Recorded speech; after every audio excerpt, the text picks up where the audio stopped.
we've mostly been going around like at the moment interviewing like national finalists at the moment, but you know, in your case, you're past that now. You are now officially a Eurovision artist. So congratulations for a Thanks. start. Yeah. Yeah. Where did sort of the style and sort of the idea for the performance come from? I think the idea came from my own aesthetic. I think, you know, from having done Instagram and TikTok and making videos for a long time, I sort of developed this very colorful kind of aesthetic, very minimal and like polished.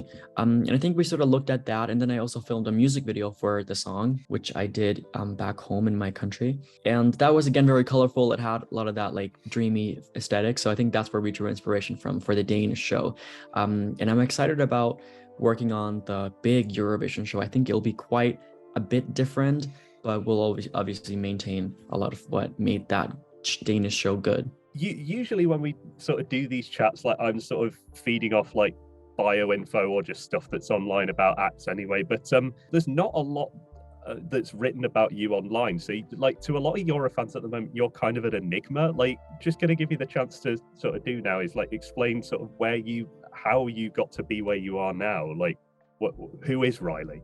I think a lot of that probably comes from partly the fact that I'm from a really small country north from the UK, which is called the Faroe Islands. And the Faroe Islands is a part of the Danish kingdom, which is why I'm representing Denmark for the Eurovision. And it's very isolated. It's super, super small. Not a lot of people know that it exists. We have our own language, and if it is very separate from everything else. And then it's partly also because I'm kind of a private person. I think it isn't until now that I'm kind of opening more up and talking more about me. I've always just wanted it to be like an experience for people watching and listening. You know, that's what I did for 3 years or whatever on TikTok and Instagram, and as well with my music when I first released music in 2021. So I think those are probably the reasons, but I'm excited about doing more of these and talking more. So you're in the Faroe Islands now, are you then? I just got back yesterday. I've been in Denmark for about 6 weeks, and I'm just back home now. Just for reference, because this video is probably not going to go out for several weeks because we've got a couple of weeks of national finals after this. But yesterday, you put out a video on Instagram, I think, of you going home, and like you've got legions of fans. Like just you coming into the airport, and you just got like this wall of like cheers and stuff. Like how does something like that feel? You know, is it like a hero's welcome? Yeah, I think that's actually what they called it back home.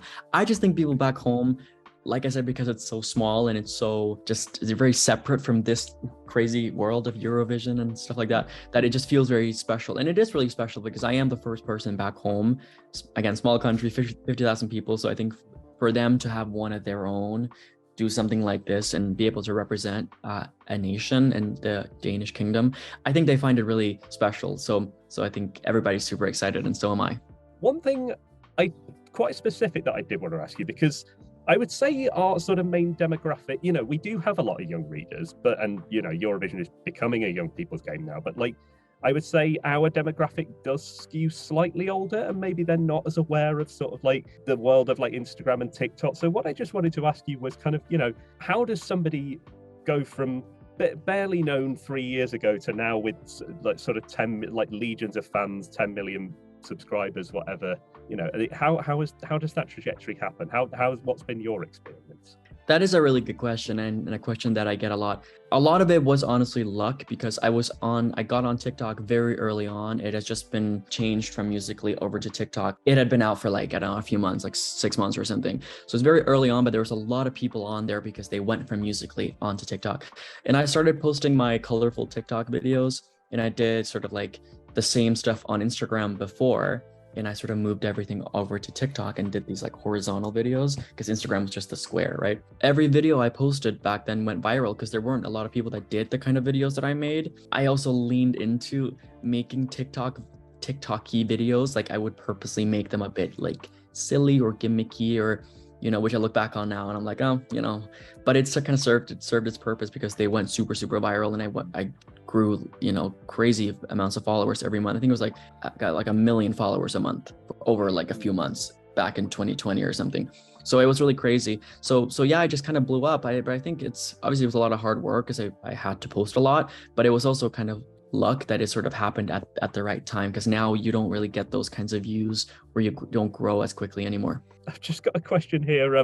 Because we know so little about you, is there something sort of really interesting about you that maybe the fans don't know about, but you reckon we should know before Eurovision?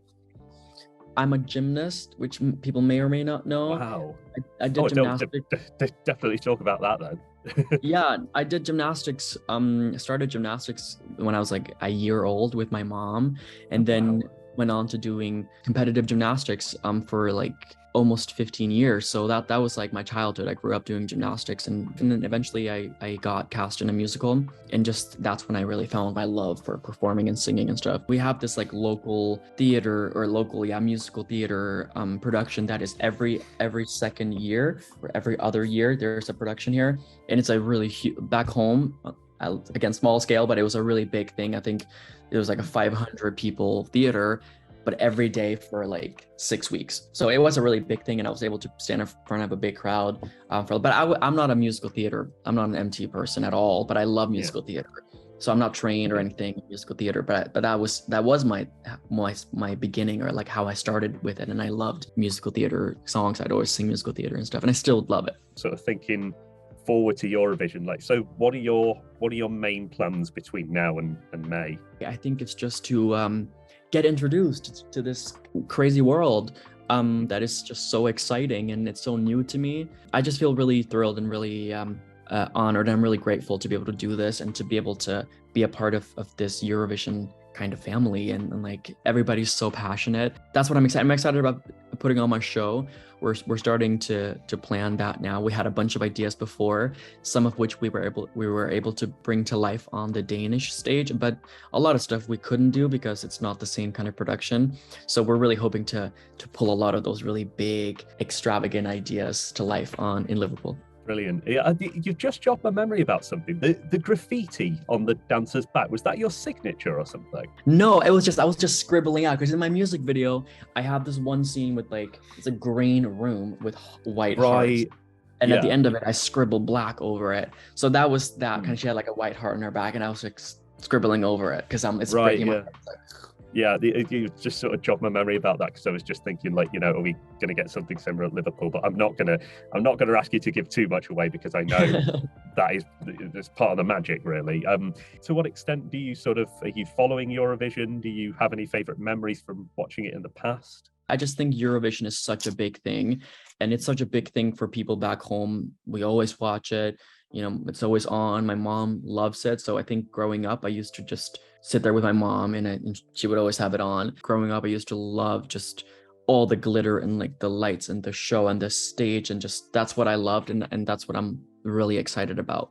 What I am the most inspired by, honestly, are like the legacy acts. I mean, I love ABBA, and I know that's probably a cliche answer, but I do. I mean, they are just so amazing. The fact that they started the icon of ABBA on Eurovision is just so cool, and it feels really humbling to be among that history. Yeah, we don't.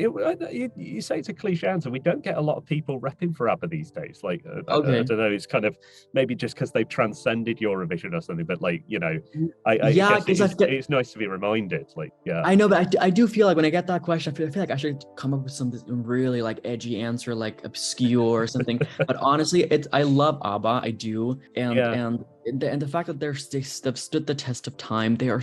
I was at a Lizzo concert the other day in Denmark, and before she went on, they were just like, the DJ was playing music, and then this ABBA song came. I don't know if it was Waterloo or whatever it was, but it was something like that. The crowd just went crazy, and the fact that we're 2023 and they're still so current and like get the crowd going is just so like that's the dream. My niece went to a Lizzo concert recently in London, and she asked me if I wanted to go. I can't remember what excuse I made, but would you recommend that? Go to a Lizzo concert? Oh my God, yes. Yeah. She is an icon. I don't say that because she's on my label, but we're label mate. But I loved her way before. Lizzo is really just a superstar. Yeah. And she is one of the biggest right now, and it shows when you're at her show. Oh, brilliant. Is that the bar? Are you going to be sort of like, is that sort of the pinnacle of performance then for you? Yeah, it's definitely up there. I mean, being at the show, it inspired me so much and just got me so excited about being able to play a big show and perform my song. I mean, we can't wait to see you in Liverpool. I'm I'm going to be out there. Loads of our guys are going to be out there. So yeah, hopefully, you know, we can spread the love, united by music and all that. And Thank you so much for talking to me. It was a pleasure. Yeah, thank you so much. See ya.